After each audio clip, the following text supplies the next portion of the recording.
સાથીઓ, નરેન્દ્રભાઈ મોદી સાહેબે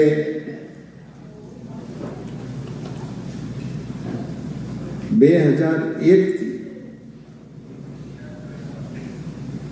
ને અત્યારે 2025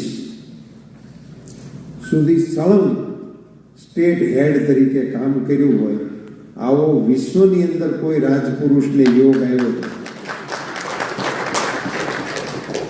5 વર્ષ, 10 વર્ષ, 15 વર્ષ બ્રેક આવે, વળી પાછા આવે, એવું બધું થાય છે. પણ સળંગ આટલા વર્ષ સુધી હેડ તરીકે કામ કર્યું હોય વિધાઉટ ઇન્ટરપ્શન એવા વિશ્વના એકમાત્ર નેતા એ આપણા નરેન્દ્રભાઈ મોદી છે. ઘણી બધી સુંદર વિગતો સોમનાથ સાહેબે આપણને આપી. એ બધી વિગતોમાં મને કંઈક યાદ આવશે એટલી હું કહેતો જઈશ. પણ મારે આપ સૌના ધ્યાન ઉપર સાહેબના જન્મદિવસ પ્રસંગે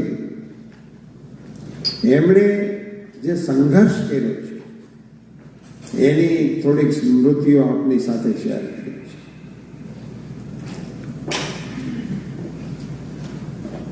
એમના સ્વભાવ પ્રમાણે એ નાનપણથી જ સાહસિક અને કશુંક અલગ કરવાની માનસિકતાવાળા પુત્ર હતા.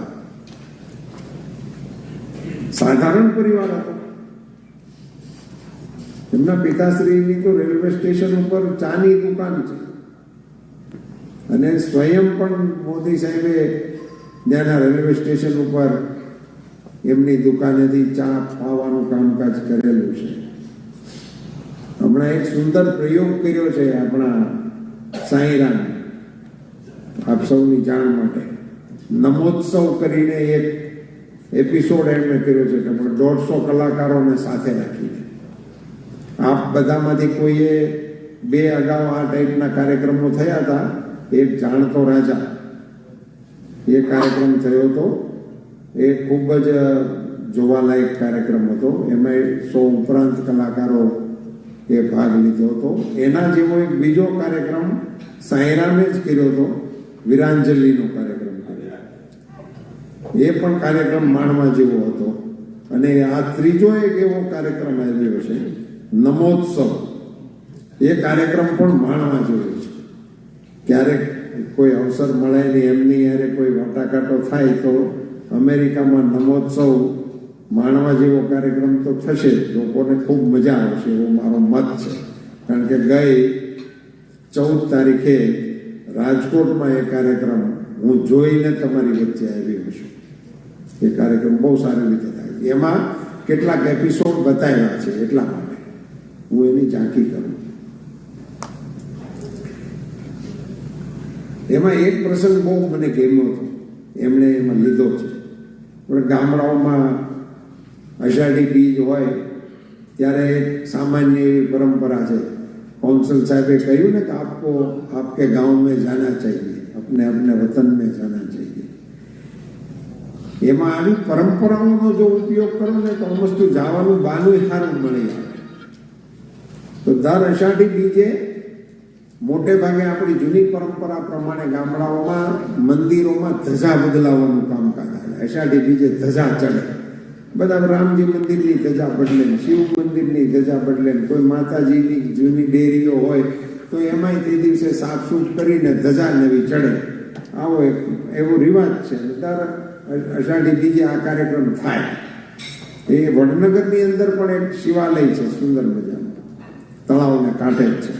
અને એમાં પણ ધજા બદલાવાનો કાર્યક્રમ દર અષાઢી બીજે હોય. પણ તે દિવસે પાણી ખૂબ પડેલું અને તળાવે ખૂબ ભરેલું અને તળાવમાં મગર આવી ગયેલા. અને તળાવ હોહરવું જવાનું હતું. છોટુભાઈ માથું હલાવે છે એટલે કાર્યક્રમના સાક્ષી હોઈ શકે છે. તો પછી એમ હવે આ વખતે ધજાનો કાર્યક્રમ થશે કે કેમ એવું લોકોના મનમાં દ્વિધા હાલતી છે ગામમાં.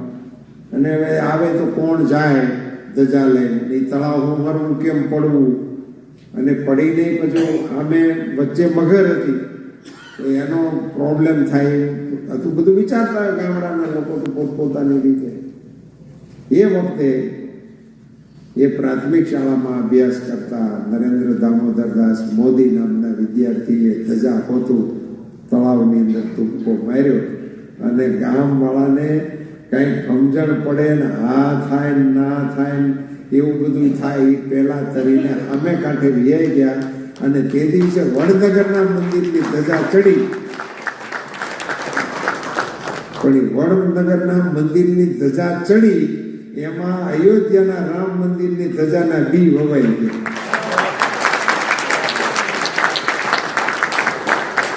એ ઘટનાના બીજ ત્યારથી વવાઈ ગયા. અરે અયોધ્યાનો કાર્યક્રમ આખી દુનિયાએ ચાલ્યો અને સંઘર્ષ પણ ખૂબ મોટો થયેલો એટલે પણ બધાના ધ્યાનમાં હતો. પણ ગુજરાતમાં એની કરતાં એક બીજી મોટી ઘટના બની ગઈ જેની ઓછી જાણ થઈ છે એટલે એનું પણ અહીંયા હું સ્મરણ કરું. પાવાગઢની અંદર 500 વર્ષ પહેલા પાવાગઢના મંદિરનું શિખર તોડી નાખવામાં આવ્યું હતું અને એ મંદિરમાં પણ 500 વર્ષથી ધજા નહોતી ચડતી.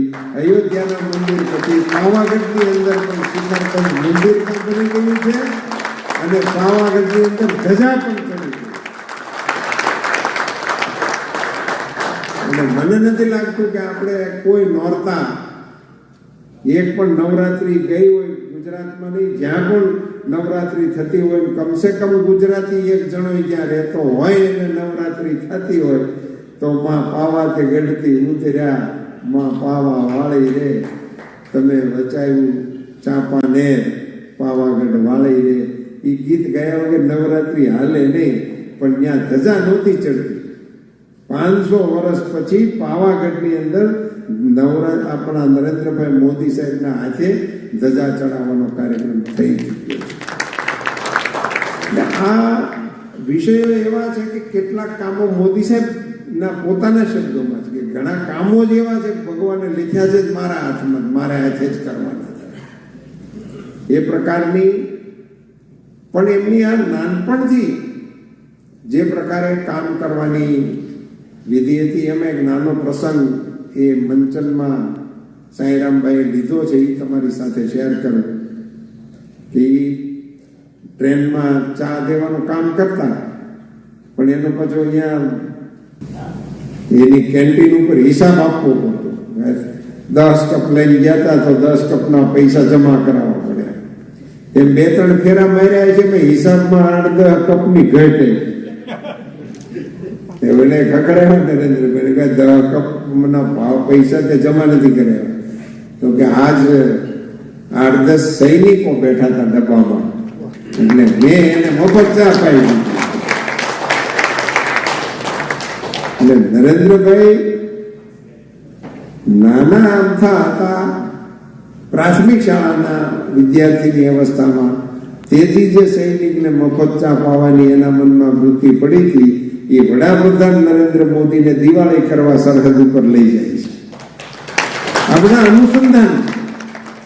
નરેન્દ્રભાઈ વડાપ્રધાન થયા પછી એની એકેય દિવાળી ગામમાં ક્યાંય વડનગરમાં કોઈ દી નથી આવ્યા અને ગાંધીનગરમાં નથી આવ્યા અને ગુજરાતમાં નથી આવ્યા. દિવાળી હંમેશા સરહદમાં સિપાહીઓની વચ્ચે જ હોય છે. આખા જેટલી દિવાળીઓ એમણે આ વડાપ્રધાન 10મી 11મી દિવાળી થઈ હશે એ બધી ત્યાં જ કરે.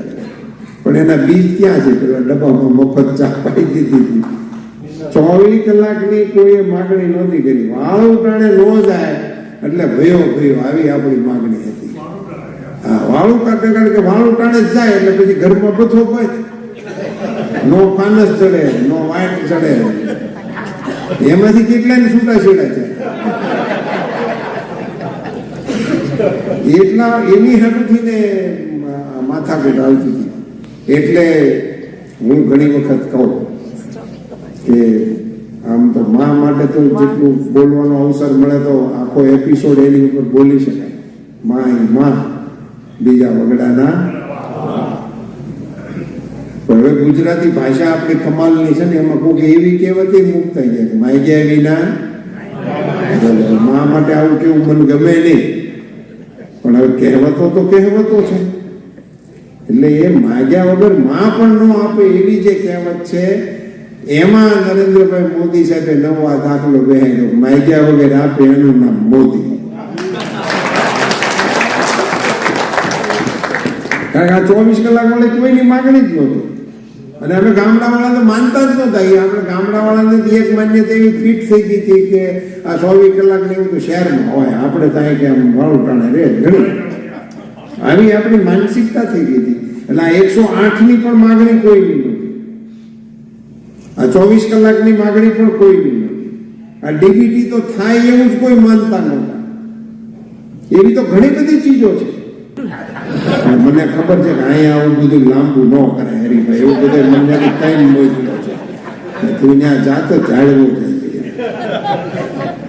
પણ મારે જે વિષય મુખ્ય તમારી સામે મૂકવો છે એની ભૂમિકા માટે આટલી વાત જરૂરી હતી એટલા માટે કર્યું. પછી ભારત સરકારના વડાપ્રધાન તરીકે પણ સાહેબે ખૂબ મોટા કામો કર્યા છે. અને જેમ ત્યાં 108 આપી હતી એમ વડાપ્રધાન બન્યા પછી એની એ સંવેદના મુખ્યમંત્રીશ્રી તરીકેની જે હતી એ વડાપ્રધાન તરીકે વધી. એને કારણે 50 કરોડ નાગરિકોને આયુષ્માન કાર્ડ આપવા માટેનો નિર્ણય નરેન્દ્રભાઈ કર્યો. અને મારા મતે આયુષ્માન કાર્ડની જેનો સ્કોપ છે યોજનાનો અને એમાં જેટલા લોકોને આવરી લે છે એ વિશ્વની સૌથી મોટી યોજના છે. વિશ્વની અંદર આવડી મોટી કોઈ યોજના. અને એની હારવાર મારે કહી દેવું જોઈએ, કોરોનાની તમે બધા લડાઈ લડવામાં ઘણી બધી મદદો પહોંચાડતા હતા ગામડાઓમાં, અહીંયા બધી અહીંયા લડી જોઈએ છે, ત્યાંય જોઈ હતી ને એવો કપરો કાળ આપણી હયાતીમાં આપણે જોયું કે દીકરો હોય હગો કે બાપ હોય અને શંકા લાગે ને દવાખાને મોકલ્યો હોય ટેસ્ટિંગ માટે, અને ટેસ્ટિંગ થાય ત્યાં સમાચાર આવે પોઝિટિવ છે તો અહીંથી પાછા તરત ફોન કરી દે કે હવે ન્યા રાખજો, ઘેરે ન લાવતા. અમારે ઘેરે હાકેડ છે, છોકરા નાના છે અને ઘેરે આવે મુશ્કેલી થાય. અરે તમારા બાપા છે એમ ક્યાં મૂકવા જવા, પણ ઘેરે ન લાવતા એવું કહી દેતા હતા. અને એની ઘણી બધી હતી. પણ એવા કપરા કાળની અંદર પણ 140 કરોડની ઘનિષ્ઠ આબાદી ધરાવતા દેશનું નેતૃત્વ દ્રઢ રાજકીય ઈચ્છા શક્તિ સાથે કર્યું અને શરૂ કર્યું.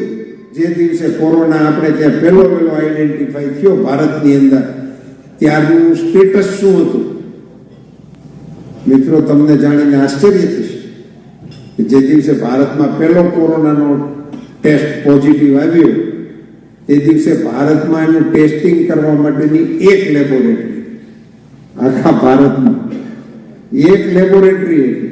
અને એ લેબોરેટરીમાં ટેસ્ટિંગ કરવા માટે ડોક્ટરોને જે કીટ પહેરીને એનું ટેસ્ટિંગ કરે એ કીટ આપણા દેશમાં નહોતી બનતી, એ કીટ આપણે ઇમ્પોર્ટ કરવી પડતી હતી. એ જ લેબોરેટરી ટેસ્ટિંગ કરવા માટેની કીટ આપણી પાસે નહોતી, એની દવા શું કહેવાય એની દુનિયાને ખબર નહોતી. ત્યારે વેક્સિનનું શું હશે કેમ થશે એની કઈ ખબર નહોતી. આવા અંજાન ભયની સામે જે મોદી સાહેબે ધીરજપૂર્વક લડત લડી અને કોરોનાનો કાળ ખતમ થયો અને પછી કોરોનાનો ઇતિહાસ લખવા વાળા બેઠા, એમાં એને દેશની દુનિયાની કુંવારીઓ લખી, પણ એમાં એક લીટી એને લખવી પડી કે દુનિયામાં સર્વશ્રેષ્ઠ કોરોનાનું મેનેજમેન્ટ ક્યાંય થયું હોય તો એ દેશનું નામ ભારત.